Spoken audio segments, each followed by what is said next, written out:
Coming up on Legends. Because after retirement, many of us, they don't have anything to do.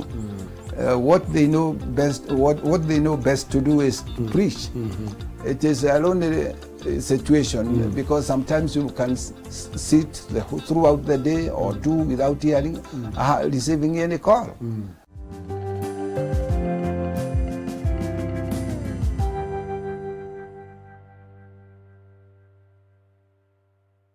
Welcome to another episode of The Legends. Today we are in Joro at the home of Reverend Simon Githinji, who has done a lot of work in various departments and parishes and presbyteries in the PCA. So welcome, and let us listen to Reverend Simon Githinji as you introduce yourself and say hi to the viewers, and we continue the program. My name is Reverend Simon Drango Githinji, and I love the Lord as my personal Savior. I am a retired minister, having served in the Presbyterian Church of East Africa in various parishes, about 6 of them. And I retired in 2011. And just for some introduction, we need to let the viewers know that Reverend Githinji lost his wife, Nanjara, who was a very good preacher and a good evangelist in the church in the year 2017. So as we discussed with the Reverend Simon Githinji, he's not just a retired minister, he is also a widower, and we'll continue from there.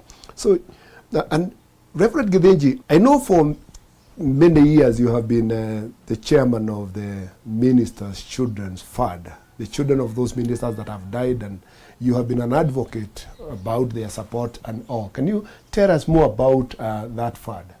I have been a secretary. The late Reverend Kagume was the chairman, and I was the secretary.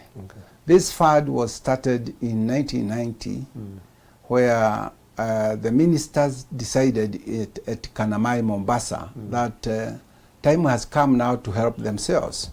This was after one of our colleagues died, and his family was left without any home. And it was difficult for the wife to educate the children, but the ministers with whom they were schooling in the college sat together. They decided that they take that matter to, by themselves, and they decided that they should be contributing something every month. That's how it started in Mombasa. It is not only those ministers who are in the same college with Reverend Kamali who contributed. Even the other ministers and all ministers of the Presbyterian, they said together they are going to join the same group so that they can help their deceased ministers' children. And it is still growing even up to today. So how does the fund work? The fund is literally, it was meant only to educate the late ministers' children. And the late ministers' children, none is left behind. From after the death of their parent, the fund educates those children throughout their education period, whether in primary school, secondary school, and even in university. That's how it is. And they have educated very many children. Yes. It is not something that the Presbyterian Church itself as a church is contributing. From the first time they were contributing, the PCA were giving us about 300,000. But as we grew up, they withdrew. And the matter was left with the ministers to take up their challenges. The reason I'm bringing that issue and the discussion is because that is a program that has succeeded quite well in the church.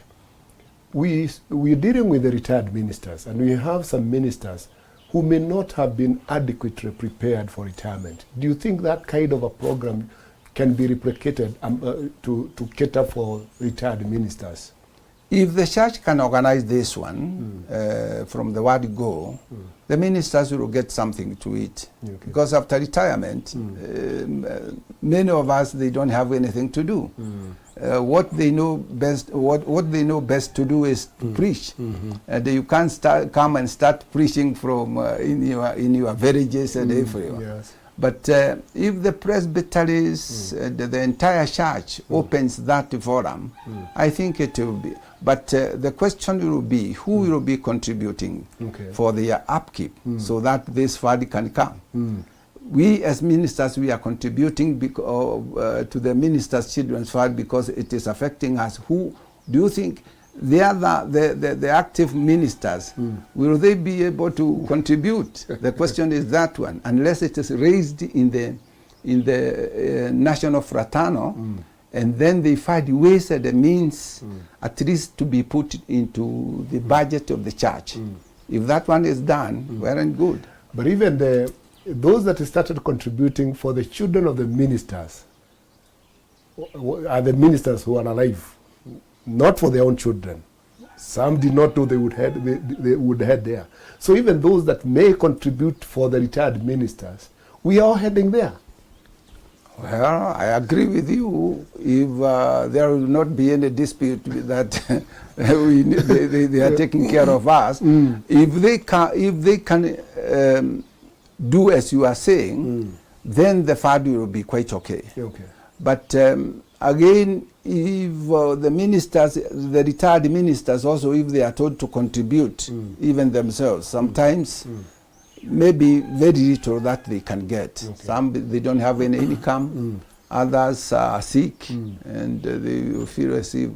But if the national ministers, all ministers of the Presbyterian, if they agree in a fraternal, I think that fund will be quite okay. But it will need somebody who can take that matter to the fraternal. Okay. So how was your preparation for retirement? Well, so that when you eventually retire, you would be comfortable and not really having problems. You see, I haven't won any retirement, but I'm comfortable.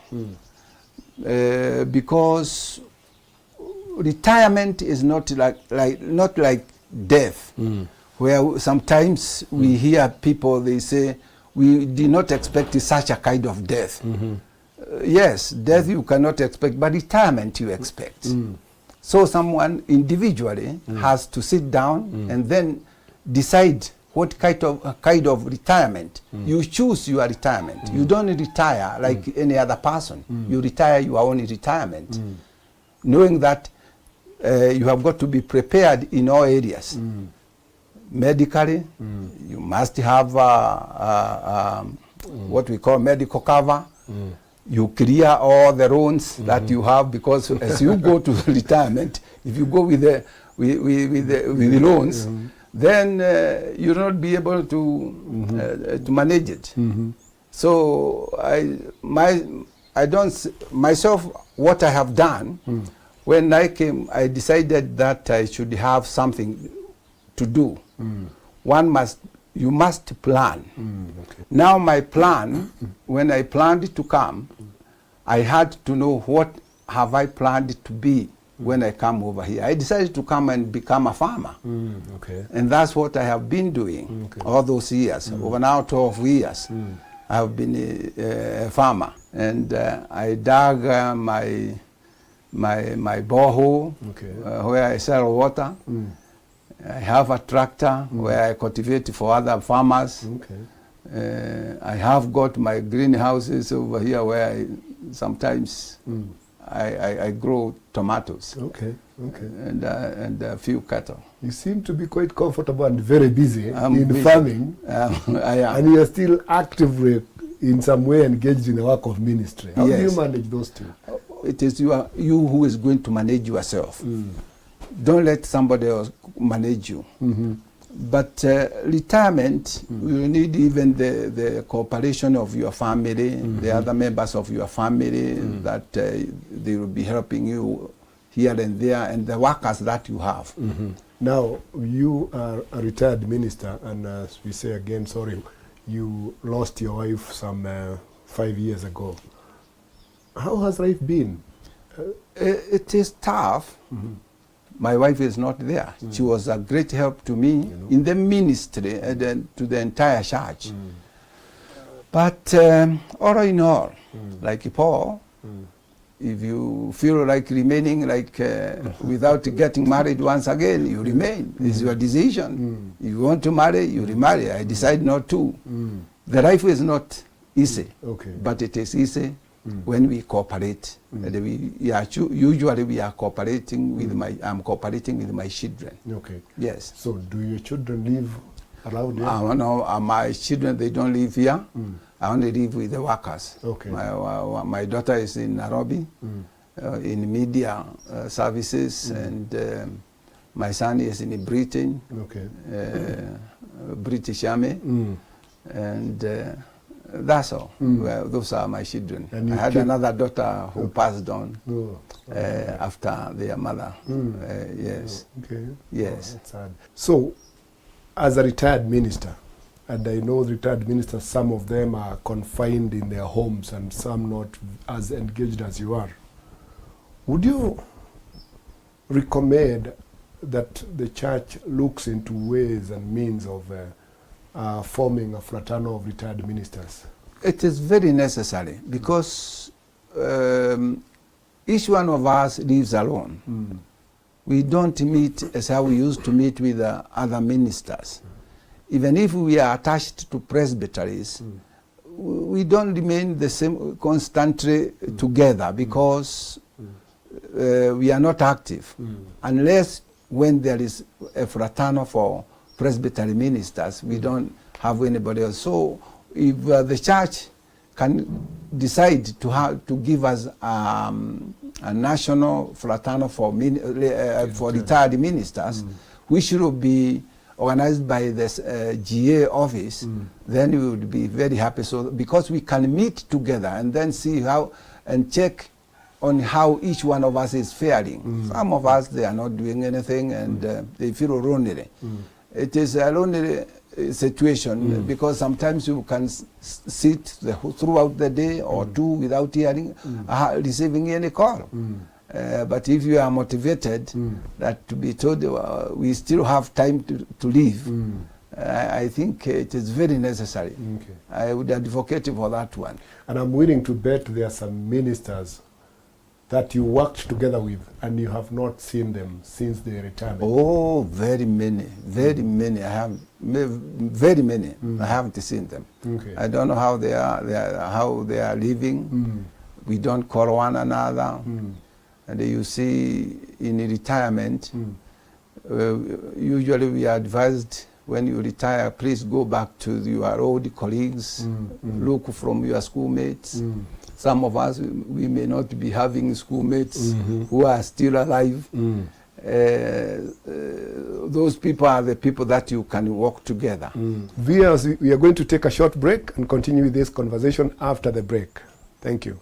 Coming up after the break. There is an ongoing debate about raising the retirement age of ministers. Would you recommend a raise in retirement age? No.